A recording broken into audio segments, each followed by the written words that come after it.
Welcome, divine architects. You are divine creators of New Earth reality. Hence the name of this channel, New Earth Divine Architects. By your mind alone, you create,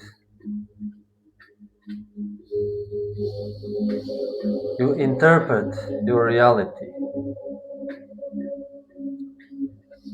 It comes as a magnetism, as a collapsing of wave form, of wave function. So 4 dimensions, space and time, 3 dimensions, space, 1 time, wave function, differentiation of the wave function, collapsing it creates the reality. The wave function is the sum of all energies and the difference equal to 0. And you create this with your actions, with your words, and with your thoughts even. So be wary of what you speak, what you think, yes, even what you think. Because that's how powerful are you. That's what I'm hearing. Let's begin our reading. For the new guys, peoples here, welcome. Thank you for being here. I'm your Aquarius in the Aquarian age. Here for your highest and greatest good. For the confirmation, clarification, and possibly revelation of some truth that is somewhere behind in subconscious and that needs to be seen. And I'm here to expose this.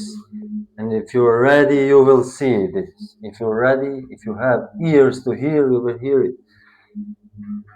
If you have eyes to see, you will see it. So let's begin with the simple question, but profound one. For whom do I read?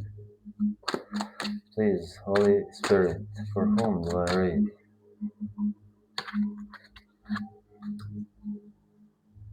What is the challenge here? What is the challenge here?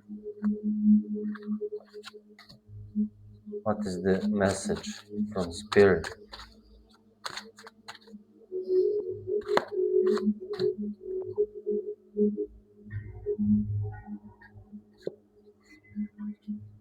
The success in walking away from something.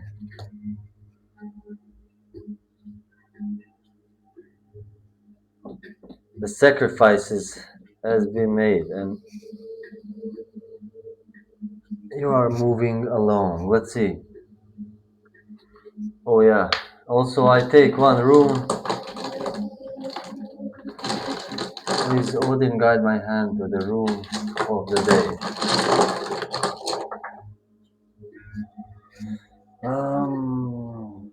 This one is let me check.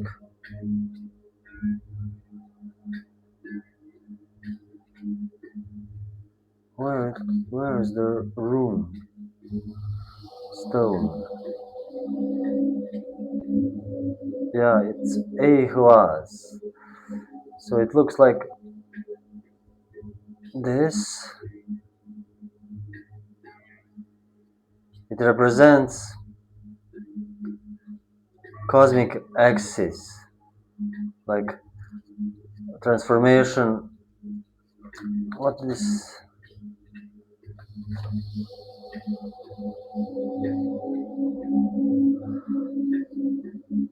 like transformation from life through death? Transformation, cosmic axis around which everything revolves. Yeah, so let's see. For whom do I read? There is a craftsman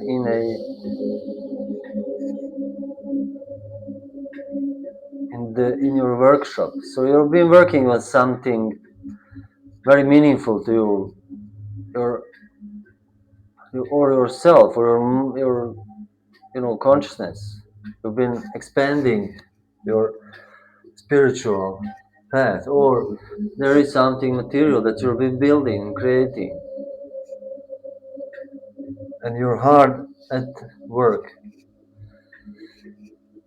There is so the challenge is here, the chariot. The Sphinx is here. This reminds me of ancient Egypt, past lives, some sort of karmic retribution, or and some sort of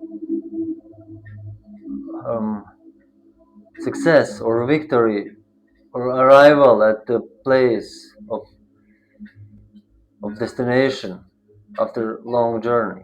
So there is a sense of accepting what's become, of the challenge of accepting what's become. The chariots represents, like this represents your whole being. The sphinxes are your senses, are what drives you. You can call them your lower mind, your ego. The ropes that, how they called, which you steer with, is your mind. Of course, because you steer your mind with your mind.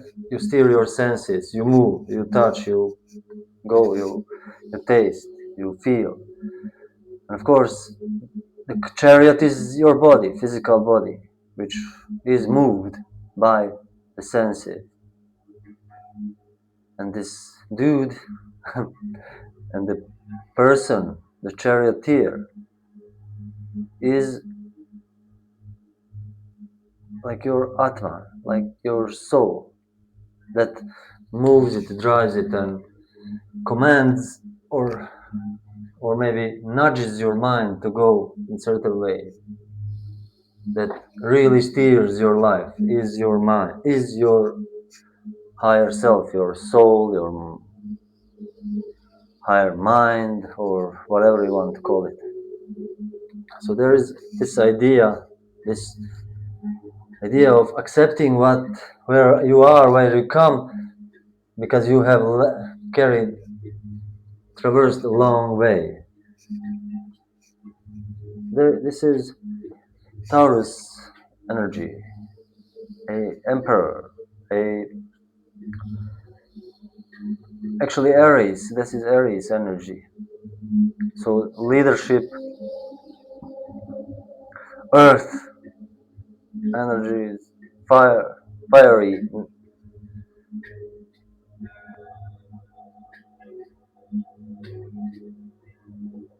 This represents your path of leadership, of taking control over your own life, essentially. Yeah. Whoopsie. The Emperor represents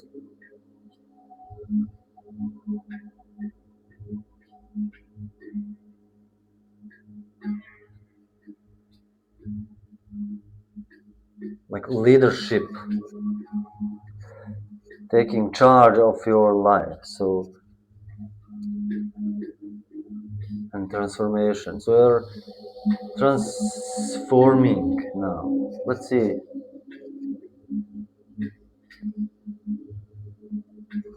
Let's read the Chariot, and then we'll pull some fairy.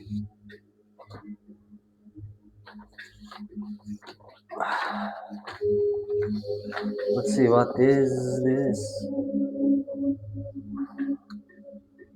And a princely figure carrying a drawn sword and corresponding, broadly speaking, to the traditional description The traditional description. On the shoulders of the victorious hero are supposed to be Urim and Tumim.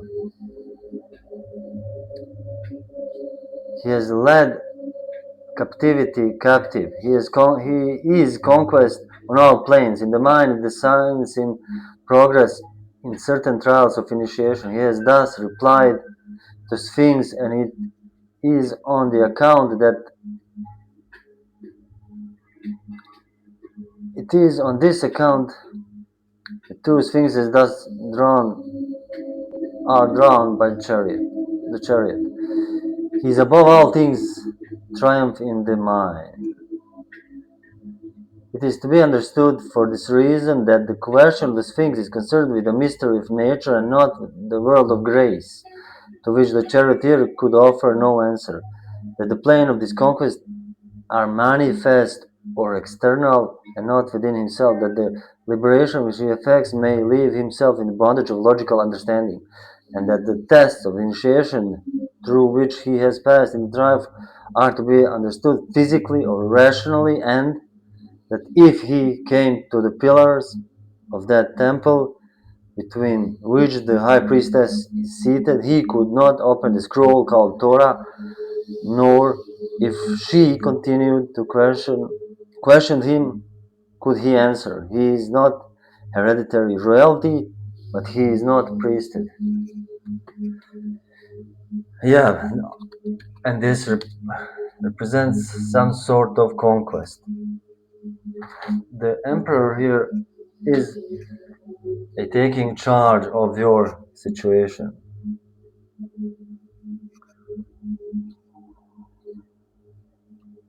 Let's see what the fairies have to say about this.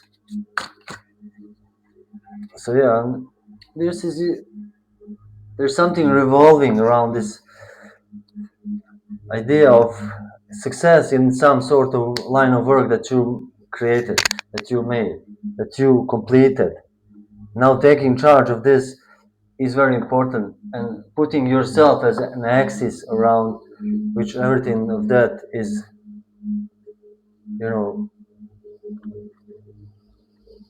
revolved on. So let's see. Let's take one message from the fairy world. Please, fairies, give us one card explaining the message and advice from the fairies. The rare, translucent, light, ethereal feeling, lightness. I feel this lightness and ethereal in the dark, the light in the darkness. This lightness and ethereal nature, I feel, is very important here. Light-heartedness. Let's see. 52.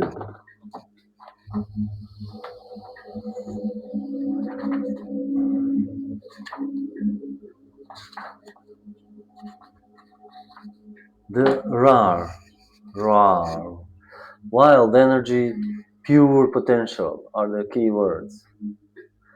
Once upon a time, there were 3 pink boys, and Rar, who played in Brian's son's Toby's bedroom.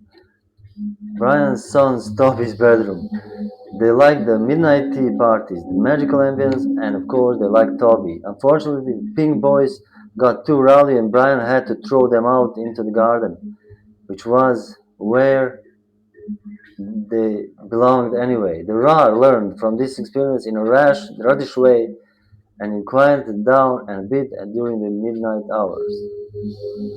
Rars are not naughty or wicked, just energetic. They are also not very discriminating. They are to join into whatever excitement is going on and add energy to it. Yeah. So in the reading, a Rar in your cards encourages you to be especially attentive to what you are doing with your energy and intentions. Don't get carried away by the Rar's bouncy enthusiasm, but do take advantage of the energy. You can accomplish a great deal with the energy being made available to you. This is a good time. Know that the Ra is not grounded and it's not meant to be, but humans need to keep their feet firmly on the earth. When you encounter the Ra, breathe slowly. It's center, earth yourself. Be clear about your objectives and then go for them. Yeah. So it's very clear with what the fairies are saying. With this conquest of yours, of this work that you've been doing, there is a need for groundedness, for this firm take on your leadership skills and the firm held on the earth. So keep your mind grounded and centered while you explore this victorious sense, victorious field,